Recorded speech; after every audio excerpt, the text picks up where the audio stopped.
ពេលខ្លះចង់ដូរងើបអត់រួចទេក៏ត្រូវតែងើបព្រោះជាថាតួនាទីនិងទំនួលខុសត្រូវគ្មានអ្នកណាគេយល់ពីយើងក្រៅពីខ្លួនយើងទេបកស្រាយច្រើនក៏ខុសបកស្រាយគេជន់ពេលខ្លះគេនិយាយថាស្ករជាអំបិលរសឆ្មាមានរសជាតិវិញក៏ខ្ញុំអត់ប្រកែកដែរព្រោះមនុស្សខ្លះប្រកែកបានខាតពេលស្ដាប់ហើយនៅស្ងៀមបំពេញតួនាទីខ្លួនឯងឲ្យបានល្អមិនចង់ឈ្នះចាញ់អ្នកណាសួស្តីអ្នកទាំងអស់គ្នាសូមស្វាគមន៍មកកាន់ YouTube Channel សុពិសីខុសពីរាល់ដងការបំពេញការងាររបស់ admin តែមិនទាន់ចាប់សັບគ្រប់ងារមួយថ្ងៃអត់ទាន់ចប់ទេបងប្អូននៅបន្តការងាររហូតដល់យប់រហូតដល់ពេញមួយថ្ងៃទៀតទៅចប់ថាចង់ដួល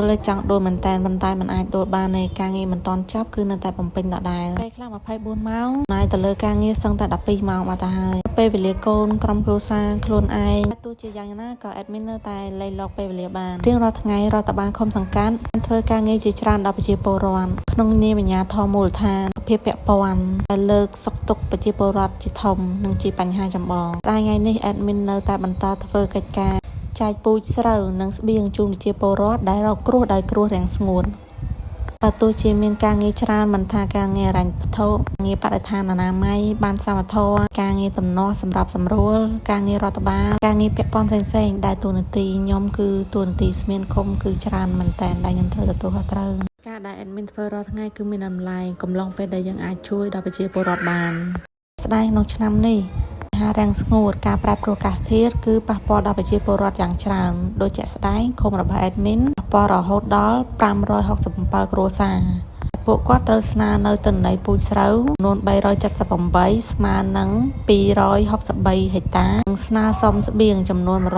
198ស្មើនឹង262ហិកតាគ្រាន់តែជួតួលេខរបស់ឃុំ admin ដែលមាន10ភូមិតែប៉ុណ្ណោះដូច្នេះក្នុងនាមអាជ្ញាធរនិងសមាជិកជាពិសេសព័ន្ធស្បៀងបំរុងកម្ពុជាបានរួមសហការចែកពូជស្រូវនិងស្បៀងដល់ប្រជាពលរដ្ឋដែលគាត់ខ្វះខាតការងារច្រើនពេទ្យអ្នកទាំងអស់គ្នាទៅមានពេលញ៉ាំអាហារថ្ងៃត្រង់ទេអាហារសម្រន់ខ្លះបងអូនមើលឃើញថាក្រុមមន្ត្រីរាជការមិនសូវខ្វាយខ្វល់ពីប្រជាពលរដ្ឋតែជាក់ស្ដែង admin ចង់ប្រាប់ថាដឹកនាំក៏ដូចជារាជរដ្ឋាភិបាលគិតគូរដល់បងប្អូនប្រជាពលរដ្ឋខ្លាំងជាទីបំផុតរាល់កម្មវិធីទាំងអស់គឺទម្លាក់មកមូលដ្ឋានថាការងារស្ត្រីនៅកុមារងារអប់រំ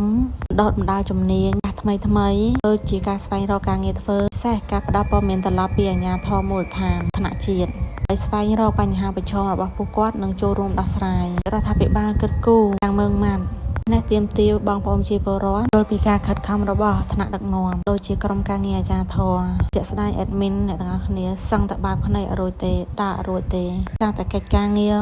ហាមចង់ឲ្យគាត់ទទួលបានអ្វីដែលគាត់ខូចខាតត្រឡប់មកវិញទោះជាពេលខ្លះឧស្សាហ៍ជាបញ្ហាចម្បងក៏យើងត្រូវតែដាក់ចោលសិនការងារយើងមានការងារអត្ថភាពការងារបន្ទាន់និងការងារមិនចាំបាច់ដូច្នេះការឡើងទិន្នន័យមួយនេះការរៀបចំជួយសម្រាប់សម្រួលការងារភូមិគឺជាការផ្ទៀងផ្ទាត់នៅទិន្នន័យជូនថ្នាក់លើដើម្បីឲ្យប្រជាពលរដ្ឋបងប្អូនក៏សប្បាយចិត្តក្នុងការទទួលបានការតបស្នងត្រឡប់មកវិញជាការយកចិត្តទុកដាក់របស់រាជរដ្ឋាភិបាលដូច្នេះក្រុមការងារអាជ្ញាធរប្រឹងប្រែងទាំងថ្ងៃទាំងយប់ដើម្បីសុខទុក្ខបងប្អូនក៏មានក្រុមមន្ត្រីមួយចំនួនដែលឆ្លៀតឱកាសផងដែរបន្ទាប់ពីការងារកន្លែងគ្រួសារក៏យើងត្រូវតែគិតគូរដែរអ្នកទាំងអស់គ្នាសម្រាប់ admin តួនាទីនិងទំនួលខុសត្រូវដើរទន្ទឹមគ្នាចូលដល់វ័យនេះហើយអត់ចង់ឲ្យអ្នកណាពយល់ណែនាំប្រាប់ត្រូវដើរផ្លូវនេះអត់ទេគ្រប់គ្នាមានការគិតចេះចាត់ចែងជីវិត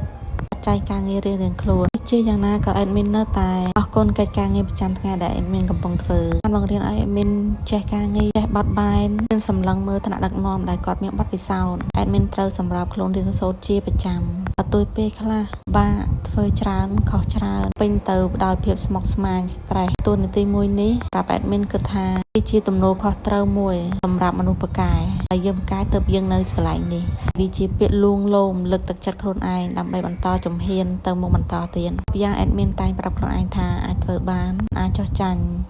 ទោះជាពេលខ្លះមាននរណាយល់ពីបញ្ហារបស់យើងក៏ដោយសំខាន់យើងបានរៀនឲ្យខ្លួនឯងរឹងមាំពីមួយថ្ងៃទៅមួយថ្ងៃបានរៀនសូត្រនិងបន្តអភិវឌ្ឍខ្លួនដោយឆ្លៀតពេលវេលាអាចបន្តដំណើរនៅវិថីដ៏វែងឆ្ងាយមួយនេះ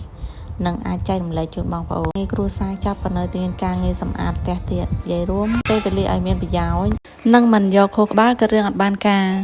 បន្តធ្វើរហូតហើយសង្ឃឹមថាលទ្ធផលមកដល់នឹងសកម្មភាពរបស់ admin អូខេអរគុណអ្នកទាំងអស់គ្នាសម្រាប់ដំណើរវីដេអូនេះដែរសង្ឃឹមថាជាប្រយោជន៍សម្រាប់អ្នកទាំងអស់គ្នាបាយបាយ